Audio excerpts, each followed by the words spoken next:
كنت على اتصال بالدكتور علي السلمي ومشكورا وهو قاعد مع الفريق احمد شفيق اداله التليفون وقلت له على مطالبنا صريحه ومعروفه، وقال لي احنا نقعد ونتكلم. قلت له حضرتك نقعد ونتكلم في ايه؟ هو المطلب هو كلمه واحده، فنقعد ونتكلم في كلمه واحده اقولها لك فحضرتك تقولها لي، اقولها لك فحضرتك تقولها لي، اقولها لك فحضرتك تقولها لي، اقولها لك فحضرتك تقولها لي، اقولها لك فحضرتك تقولها لي، اقولها لك فحضرتك تقولها لي. فالموضوع هي كلمه واحده، رحيل رئيس الجمهوريه. انا مش شايفه ان في ده فيها اي صعوبه ولا قاعده النقاش. حضرتك احنا مستعدين نقعد، واحنا مستعدين نقعد مع حضرتك، بس بعد تحقيق المطلب الشرعي بوجودهم في ميدان التحقيق. بتضمني اي نظام تالي لذلك؟ ما انا هخليكي تكملي. بتطلبي من اي يعني اي نظام تالي لذلك هيقول لك اي كلام، هتصدقيه ازاي؟ اذا لم ينفذ. يا استاذ خالد، احنا في حاجه اسمها تداول السلطه. اي نظام في الدنيا عنده معارضين. الناس في الشارع، في البيوت، الناس في الشارع وفي البيوت وفي كل مكان يطلبون برحيل راس النظام. الموضوع سهل وبسيط. مين اللي قال الناس في الشارع والبيوت وفي كل مكان؟ فكره التعميم هنا. 6 مليون مصري خرجوا في كل محافظات مصر بتربط.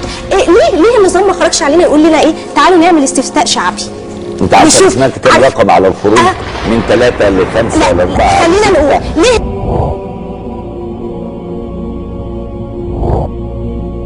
خيري، انا جاي بكره ضيف عندك في برنامج ان شاء الله مع زميلك الفاضل تامر امين. انا بس هختصر عشان دقيقتين. تمام.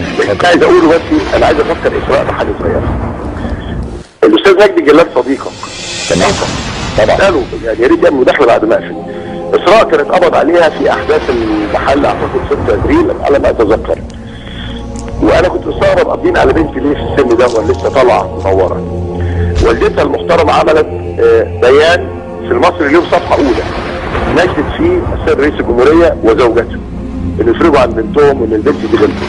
انا بالليل انا قريت البيان، كلمت مجدي الجلاد قلت له مجدي البيان ده ايه؟ قال لي حكى لي قصه البنت دي. انا عرفت اوصل لمكتب رئيس الجمهوريه بالليل. وصل رئيس الجمهوريه ان في فتاه محبوسه على ذمه المظاهرات. ولقيت الساعه 11:30 ان اسراء هتطلع الصبح بقرار من رئيس الجمهوريه. عايز بس افكرك يا اسراء هو ده حسني مبارك. عايز بس افكرك يا اسراء هو ده حسني مبارك. عايز بس افكرك يا اسراء هو ده حسني مبارك. ولو انا كذاب عايز مجدي الجلال يخش يقول لك ان الكلام ده ما حصلش.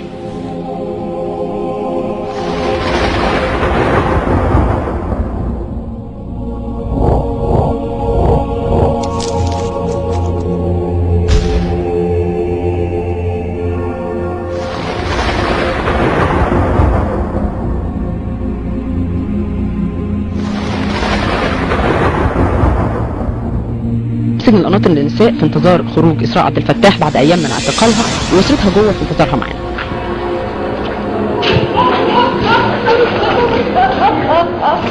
اسراء قولي لي ماما عامله ايه؟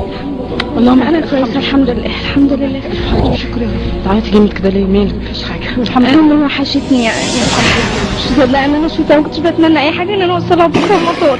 الحمد لله. مش قادره اني اوصلها بكره المطار. ان شاء الله ان شاء الله ان شاء الله. ما تمنيتش اي حاجه من ربنا ان انا اوصلها بكره المطار حتى وارجع تاني. حتى وارجع تاني والله كنت عايزه ارجع تاني بعد ما اوصلها.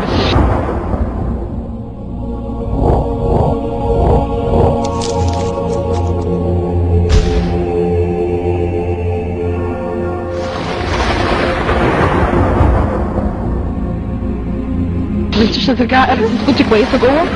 لا الحمد لله والله كنت زي الفل جوه، ومفيش حد لمسني ولا حد مسني على اي طرف ولا حد لمس شعره مني.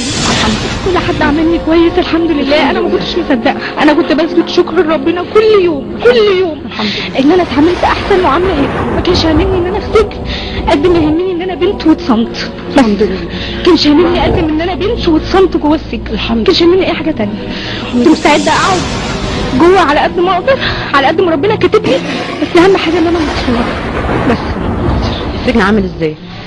سجن هو سجن زي اي سجن، بس مش زي ما انا كنت متخيله. مفيش معنى الاهانه اللي موجود اللي هي معنى المتخيل من بره. انا بقول لك كفايه ان انا بقول لك ان انا بنت كنت بسجد كل يوم شكر لربنا على المعامله اللي انا لقيتها. هي قالت لي ببقها في السجن ما كلفتش. يعني انا مش مصدقه. طب انا هم مش كده. لا ما هم بيعملوا كويس، كده ماسكيني ليه؟ هم بيعاملوني كويس كده. ماسكيني ليه؟ مسكوني ليه؟ انا اتعاملت معامله ربنا وحده هو اللي عامل بيها، ده دعاء امي وابويا الله يرحمه. بس ما حدش لمسني والله، والحمد لله الحمد لله الحمد لله الحمد لله ان انا خرجت والله ما في فيا اي حاجه غير ان انا بس قلبي كان واخدني على اهلي بس.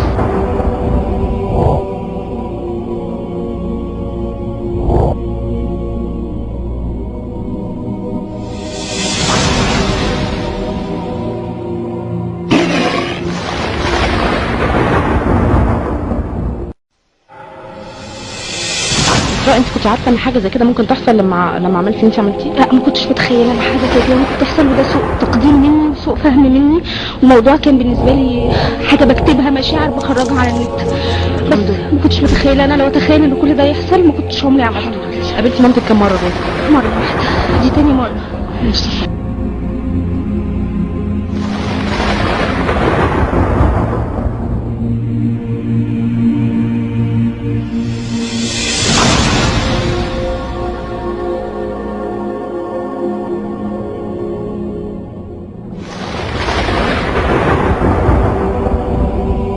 هاتوا قائمة بأصحاب المختطفين والمعتقلين واللي بيتعذبوا في السجون دلوقتي، أمثال زميلنا وائل غنيم اللي احنا شايفين ان هو لو خرج بسلام هو أقدر من يتحدث باسمنا، لأن هو دفع ثمن كبير جدا ولحد دلوقتي هو موجود في السجون المصرية ويعذب.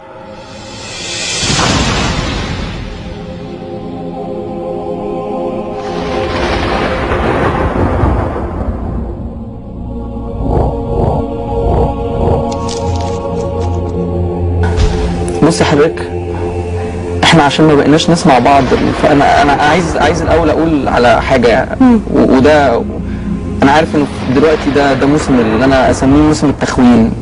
ده ممكن يخونك وده ممكن يخونك. فاكره لما انت اتكلمتي على، لما انا حتى كلمتك قبليها وقلت لك كمان اقولي الحقيقه، قلتي ان المتظاهرين بيضغطوا علينا والامن بيضغط علينا والواحد مش عارف يعمل ايه.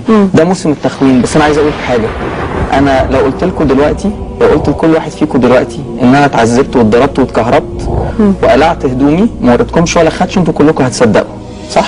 هتصدقوا لان انا عندي مصداقيه عند الناس. بس الحقيقه ده ما حصليش. انا ما حصليش اي حاجه من ساعه، انا كنت مذهول من ساعه. انت نزلت مظاهرات؟ انا نزلت مظاهرات احنا كلنا الساعه 1 ولا 2 صباحا. كان حاجه كده. انا اتخطفت. انا اتعاملت جوه امن الدوله بشكل غريب جدا، بشكل قمه في الاحترام، اتكلمت مع ناس مثقفه جدا جوه امن الدوله. اصحاب المختطفين والمعتقلين واللي بيتعذبوا في السجون دلوقتي، امثال زميلنا وائل غنيم اللي احنا شايفين ان هو لو خرج بسلام هو اقدر من يتحدث باسمنا، لان هو دفع ثمن كبير جدا ولحد دلوقتي هو موجود في السجون المصريه ويعذب.